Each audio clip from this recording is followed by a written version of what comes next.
mostrar para vocês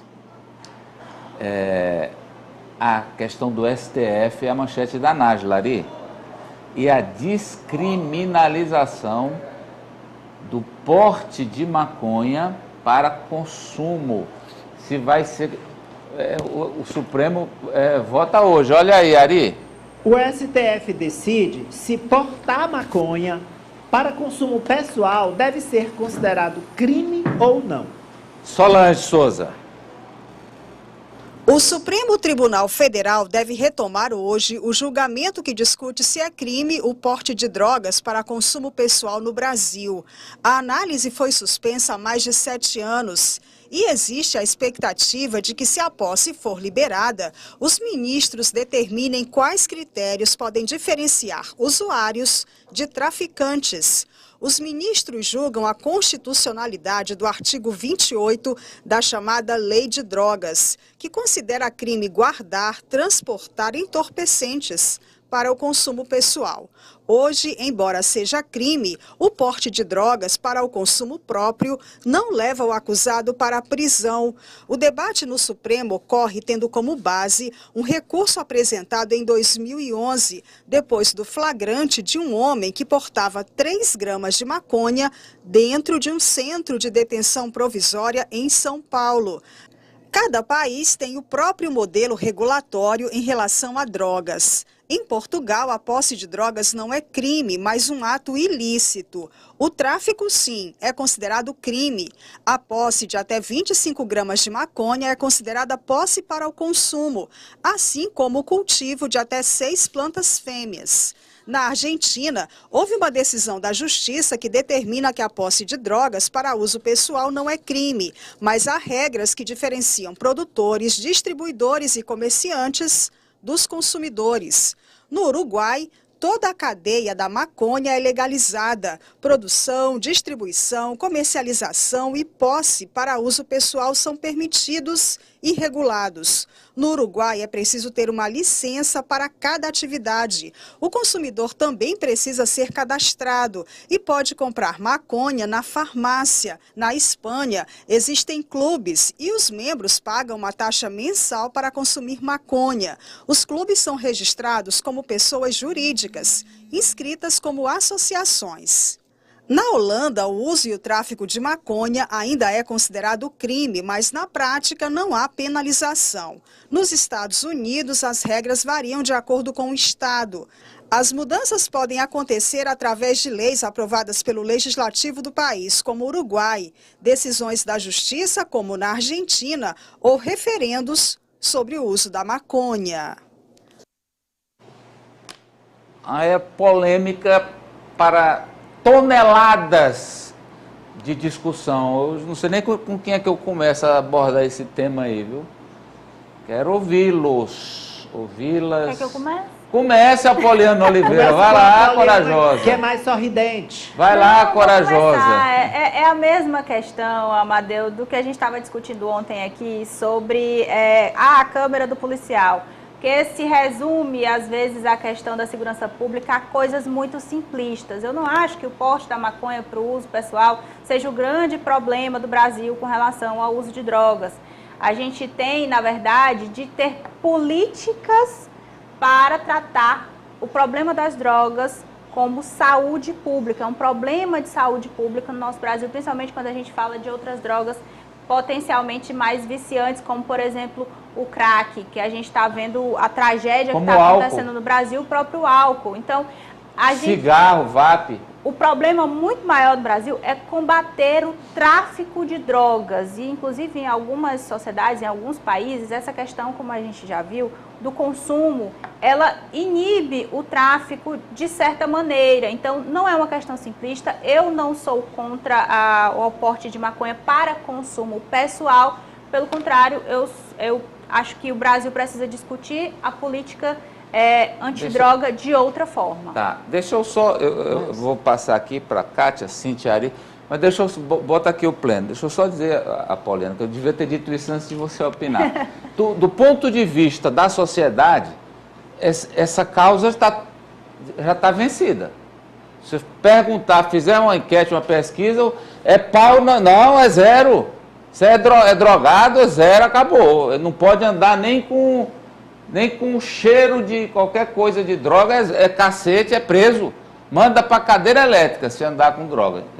Do ponto de vista de debate público, esse assunto aí já está vencido, acabou. Mas agora eu quero ouvi-los. Fala, Cíntia. Amadeu, se uma pessoa for pega com uma carteira de cigarro contrabandeado, é crime, né? Aquele cigarro contrabandeado, o nome já diz. Cigarro paraguaio, o cigarro, certo. Cigarro normal. Essa pessoa não é contrabandista. Ela comprou. Com maconha isso não acontece. Com a droga não acontece. Por quê? Quem tem 25 gramas é considerado traficante se assim decidir o agente público, no caso o policial. O que o STF está decidindo hoje? Tem um caso específico, que é o caso de um homem que foi pego com 3 quilos... 3 gramas. 3 gramas da droga. Mas tem o que o Brasil precisa. Eu já discordo da Poliana, eu acho que o julgamento é importante, porque ele vai dizer o seguinte: o que é consumo, o que é tráfico. Isso não quer dizer que vai liberar, não quer dizer nada, mas isso vai corrigir uma falha do sistema, que hoje é com base na subjetividade. Como você não tem um parâmetro, e já é possível ter parâmetro, sim, tanto que o ministro Alexandre de Moraes, que é o primeiro que vai votar nesse julgamento, deve estar votando agora, porque começar... Está começando agora, começando agora. É o primeiro que vai votar. Ele se baseou no voto dele, para elaborar o voto dele, que ninguém sabe qual é, mas que há uma tendência de dissociar as duas coisas, diferenciar. Ele se baseou em várias pesquisas, de especialistas, de juristas, e olha que o Alexandre de Moraes lá atrás já teve uma opinião diferente. Ele foi secretário de Segurança de São Paulo. Então, ele, para poder votar, o tanto que essa ação pode ser relevante, como ela pode definir e acabar também com injustiças e com um outro problema, que é jogar para o sistema penitenciário aquela pessoa que está usando, e repito, eu não estou aqui dizendo nem que sim, nem que não, nem que deve, nem que não deve. Eu estou dizendo algo que existe na justiça e na segurança pública brasileira, a falta de um parâmetro. E não é a mesma coisa. Quem consome um cigarro de maconha não pode, não é possível que essa pessoa seja considerada um traficante. Não é possível. Pois não, Cátia? Cíntia, você tocou num ponto que eu só quero comentar isso aqui. Eu concordo, todas as palavras da Cíntia, é para assinar, é um documento, é importante, é um divisor de águas para o nosso país. E a Cíntia falou de uma questão, a questão da subjetividade. É um julgamento referente a alguém que foi pego com 3 gramas de maconha.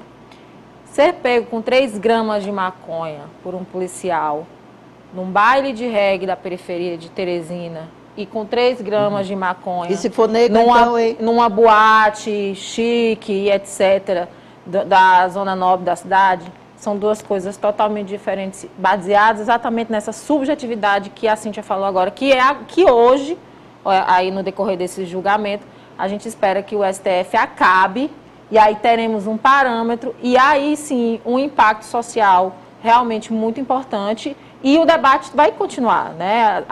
A droga, a violência, o crime no país, como isso tudo se conecta, não é o maconheiro que fuma aí o seu beck que é o grande responsável. Vai lá, Farol, entra, Farol. Olha, a gente já está atrasado, né, em relação a essa legislação. Outros países, como a Solange mostrou na reportagem, inclusive vizinhos nossos, já estão muito avançados. Você, Amadeu, tem razão, a audiência da Banca de Sapateiro, quando a gente tratou desse assunto já no início do julgamento, né, que foi suspenso, a maioria é contra a descriminalização mesmo para o uso, mas nesse caso eu sou contrário à maioria da minha audiência, pedindo licença a eles para discordar. Por quê? Porque está provado que aquela pessoa que consome para uso chamado recreacional, ela é bem diferente do traficante de drogas. E aí, o discurso é o seguinte: mas ele abastece o tráfico, ele mantém o tráfico, Ari, caso ele consuma. Desculpa Não. Ele ajudando. Está naquele filme, o Tropa de Elite, que é quando o cara vem e diz assim, pessoal está marchando o negócio das drogas, aí diz, olha, o traficante existe porque você consome. Pronto. Aquilo ali é o sentimento de 98%, que é majoritário amplamente do pensamento do debate público brasileiro. É isso aí que você disse. É verdade. Eu discordo. Eu acho que esse consumo pessoal de uso recreacional e pequenas quantidades que o STF vai delimitar agora, provavelmente qual é a quantidade que separa, né? O tráfico, como a Cíntia falou hoje, ela é muito subjetiva, dependendo da avaliação do agente, inclusive levando em consideração as condições socioeconômicas da pessoa que foi abordada. Eu acho que, pelo contrário, quando você deixa de criminalizar, quer dizer, a pessoa responde a processo, ela não fica presa, mas ela responde a processo, ela depois é condenada ou à prestação de serviço, medida socioeducativa, eu acho que é um caminho para o país discutir depois seriamente, de maneira séria, como impactar o tráfico de drogas, exatamente legalizando e o governo tomando para si a venda, a comercialização e o controle do uso do entorpecente, que é uma discussão que virá a seguir, mas é inevitável. Amadeu, só se a descriminalização mas é inevitável. Já é uma paulada grande. Aí se você for para legalização, não, mas aí vem o trator D10 descendo o morro na plantação de alface. O Estado tomando para si a gestão. Eu acho que esse é o caminho. Quero só complementar o seguinte, sim, é verdade que a população defende isso, mas isso não quer dizer que a imprensa também entenda o seu papel de informar e de trazer às pessoas as informações, os pontos de vista, e que essas pessoas não sejam sujeitas somente àquela opinião oportunista, de muitas vezes com interesse político-eleitoreiro, de usar a questão das drogas, porque é isso, infelizmente, que tem acontecido no Brasil. Se discute pouco, como disse a Poliana, no que deve ser discutido, é o mesmo caso do aborto, que é a questão de saúde pública. Você vai só tem por nada raso. a ver com ideologia. Sabe por quê? Porque as pessoas, não, porque pensa como você, que acha que todo mundo já acha, então não vamos falar. Eu estou constatando o fato, eu não estou dizendo que concordo com ele. Bom. É porque o que acontece é que o brasileiro não, acho que as pessoas no mundo todo, elas gostam de soluções fáceis para problemas complicados. O que não existe. Elas gostam do que não existe. Verdade. Então, por exemplo, o negócio da bala, a polícia matou 16, parabéns, governador. É isso. O governador vai ficar contra a polícia dele? Nunca. Por quê? Porque a maioria do povo é favorável. Você falou outro ponto aí, que é esqueci, droga. O judiciário. Aborto. Não, aborto. Sabe, Vixe Maria, se fala que aborto é questão de saúde pública, é abortista. Alguém que levanta e diz assim, olha, aborto tem que ser uma questão de saúde pública. Você é um abortista. Pois as pessoas pronto. Você só aponta e pronto. Pois que pensem que seja, mas é uma questão de saúde pública. Amadeu, mas como eu não sou político, eu tenho uma opinião de que a partir da descriminalização deve-se discutir também, como acontece em vários estados norte-americanos e em outros países, o Estado tomar para si a gestão desse problema. Deixa eu falar uma coisa importante. Você já almoçou hoje? Hoje eu almocei, acredita? Hoje a senhora almoçou, doutora? Que coisa boa. Se não, a dica é passa na Vilmari, meu irmão, porque tem self-service fantástico no almoço lá da Vilmari, a favorita da Vilmari, a padaria favorita da Vilmari, e todo dia o cardápio é diferente. Não repete nunca. E tudo cabendo no seu bolso. R$ 5,99 cada 100 gramas. Almoce todo dia na favorita padaria Vilmari. É gostoso, barato e com aquele atendimento que só você encontra lá. Sabe aquele almoço gostoso de todo dia? Vem na favorita da Avenida Vilmari. O melhor buffet, saladas, carnes e o melhor atendimento. Para o seu almoço diário com mais sabor, servido das 11h30 às 14h30. Na favorita Vilmari, além do almoço delícia de todo dia, tem também a melhor bomba do mundo. Almoce todo dia na favorita, padaria da Vilmari. Mais informações @a favorita Vilmari. A favorita, olha ela, cadê? Oh, está chegando, está vindo. Olha só, a Meio Norte Internacional, contato com a Europa, com a nossa embaixadora, é ela, Socorro Sampaio, um luxo. Viena, Áustria, boa tarde. Viena Colin. Olá, boa tarde, Brasil. Viena? Colin. Chamando. Lembra da música?